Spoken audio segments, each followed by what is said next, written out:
Well, I haven't done anything in a few days, so I thought I'd share a few articles that I've come across.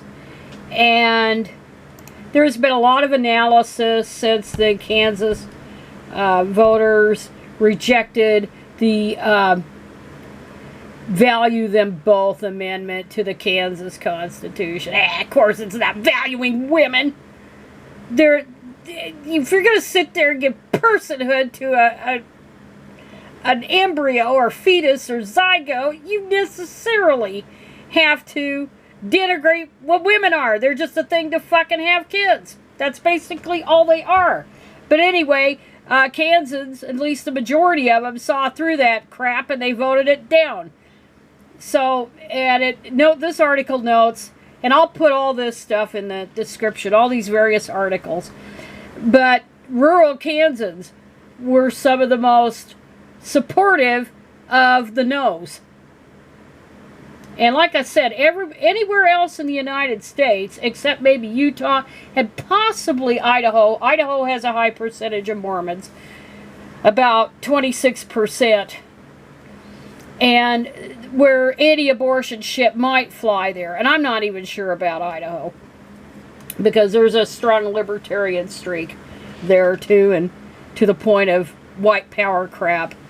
But anyway, so this article goes into a lot of detail, or some detail, about how and why rural voters told the anti-abortion nutcases to go to hell, in effect.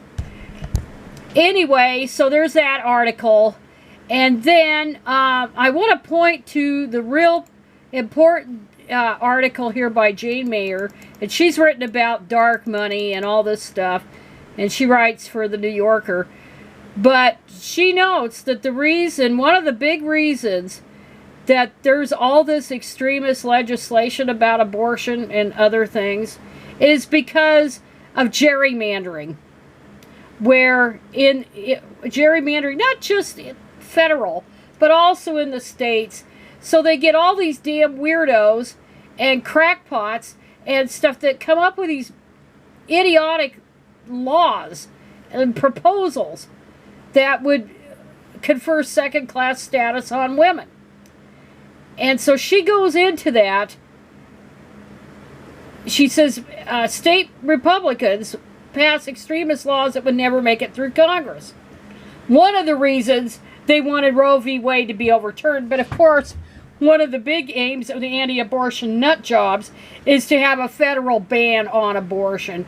This nonsense would make prohibition look like child's play. It ain't gonna work.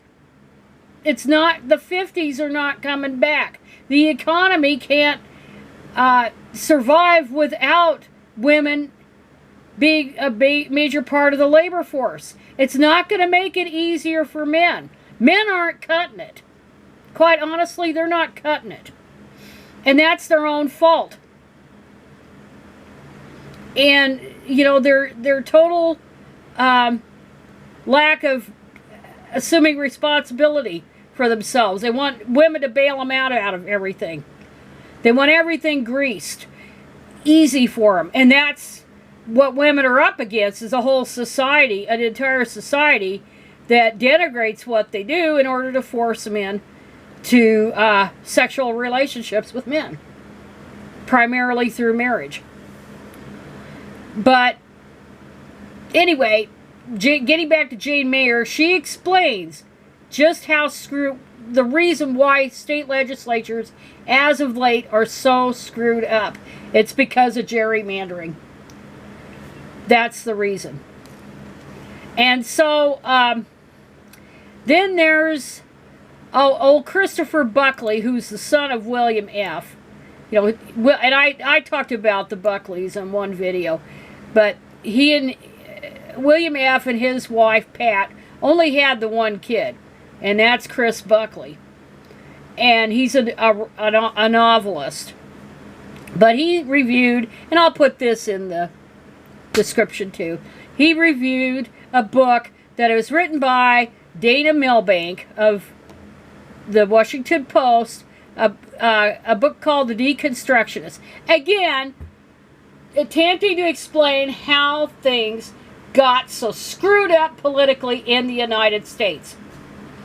How the Republican Party, chiefly, got so screwed up. He attributes it to Newt Gingrich. It actually goes way before Newt Gingrich. It goes back to the Red Scare of the 1950s with McCarthy, and especially as an outgrowth of the McCarthy era, the John Birch Society and their politics of paranoia. They were always treated as fringe. They were always treated as fringe, but of course the Birchers, one of their key people was Fred Koch, daddy of Charles, who's still alive. And anyway, and continuing to create mischief in the political sphere. And so he's one. And then there was like old Hunt, the billionaire Hunt was another one who was into this paranoia shit. And of course Robert Welch, who was involved in the JBS, he was a millionaire. There are all these people that had all this money, and they wanted to keep their money and their profits,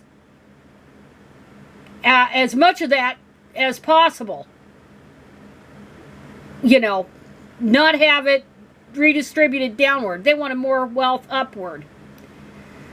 But their vehement anti-communist shit, you know, that stuff, originally it was treated on the fringe, but it started creeping more and more and more into the Republican Party.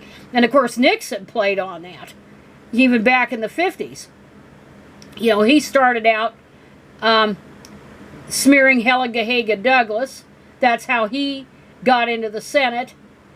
And then, you know, he kept reinventing himself as the new Nixon and all this stuff. But the old Nixon was always there. And I've already talked about Nixon and all his shenanigans and criminal acts and acts of treason, running for president right before he became president and during his presidency. So there was still some of that stuff, but it really didn't take hold until Reagan.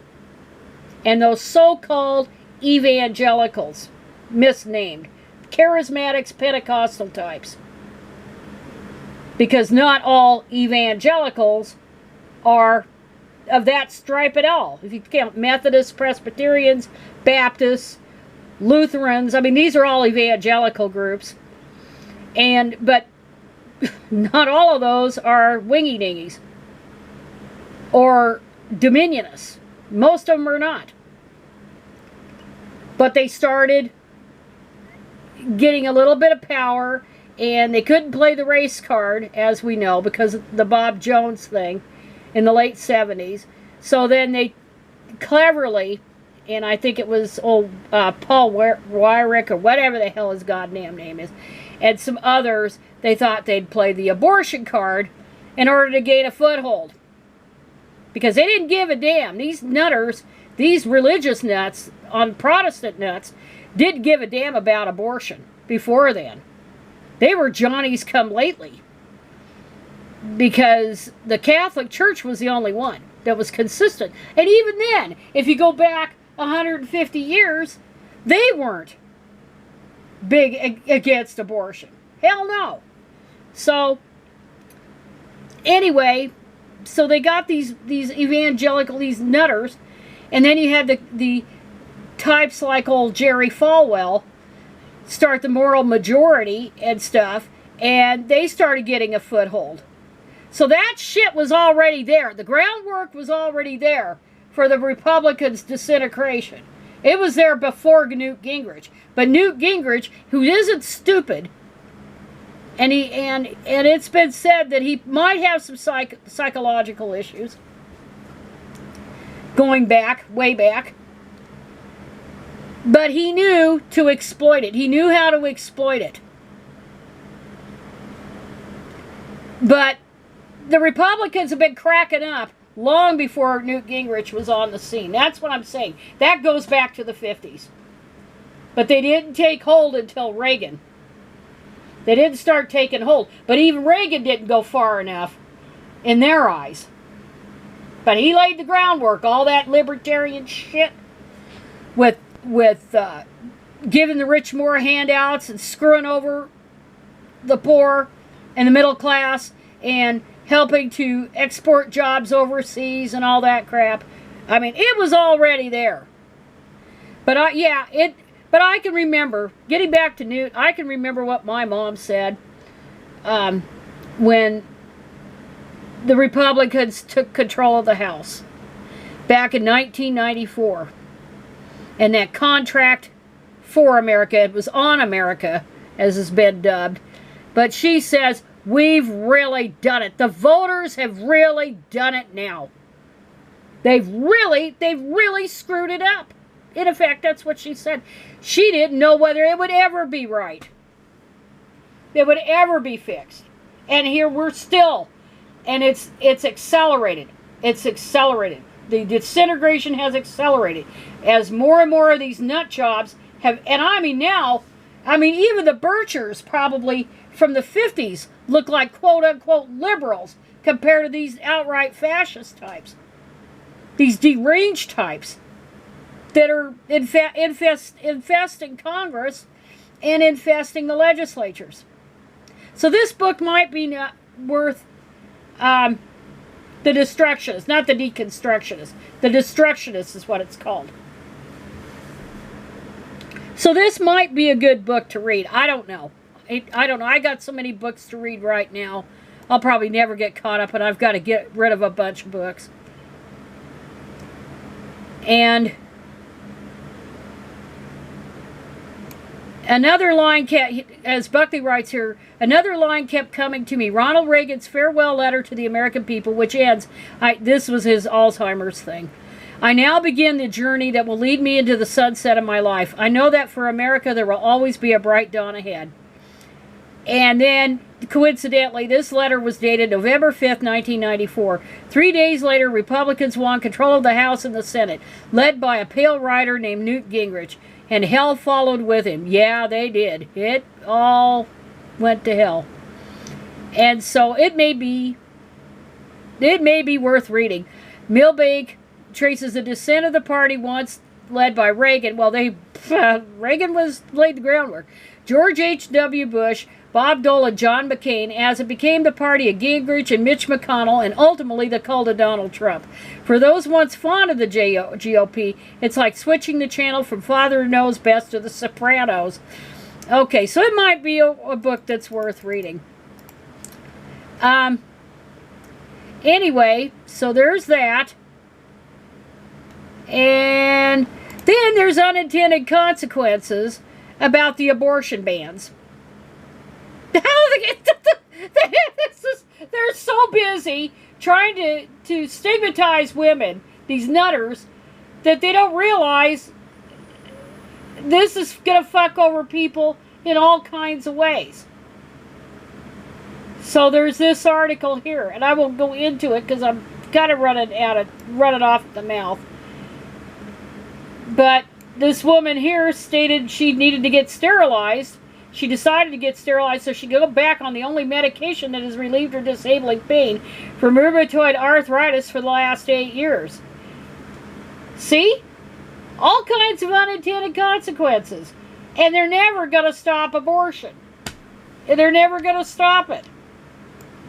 It's not going back as much as they want. And then, finally, I want to say a little bit of something about the Daily Mail, of course. And some rape charities or rape groups in, I think, probably UK or Europe, maybe even the United States. This is actually an American dude, and is British American. His name is Andrew Tate, and he's going around posting stuff on TikTok with millions, even billions. I think he's got billions of views, and making shit tons of money, and he already had money to begin with, and came from money. And he's making money hating women and about beating women up and all this kind of stuff. And TikTok allows it. They haven't done anything to this guy. And yet, if women get on there, well, it's not so much TikTok, but if they go on like Twitter or even still to some degree YouTube, and they say men can't become women, you get kicked off. Stating biological reality. But somebody like this that could go and advocate for beating women up and raping women and just be a vile woman-hating shit, they don't do anything. They don't do anything to him. So we'll see. We'll see if this guy gets kicked off the platform. And he was born in Chicago, and he was the son of a professional chess player who died back in 2015. Anyway, he's been searched on Google more than Donald Trump or Kim Kardashian. Today he's worth an estimated, whatever this means, at 24 million pounds with millions of social media followers. So he's worth way more than that. Well, let's say he has a fortune of that. It doesn't mean he's worth it. He isn't worth 24 cents, as far as I'm concerned. The former Big Brother contestant's career has been mired in controversy, with accusations of misogyny, racism, and human trafficking cropping up through his 6 years in the limelight. And nothing's done about it. Well, that's the sign of the times, folks. Last few days I had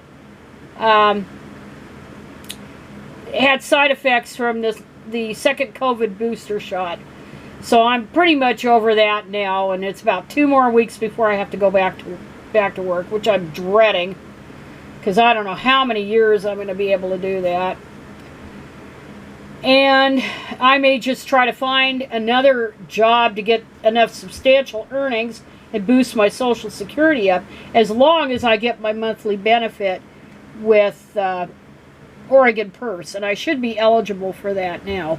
I mean, I've been vested for almost 3 years, but it was the cash payout nonsense and not monthly stuff. But I should be getting that, eligible for that now. Even if it's a couple of $100 a month, that would help with the Medicare. But at some point, I'm going to have to. I'm going to have to make decisions. And goddamn, it's just really rough. Anyway, this is 18 goddamn minutes. I never go this long on these videos. So I've got to shut up. And anyway, I thought I'd just have a hodgepodge of stuff, politically related stuff, to discuss and point to. So that is it.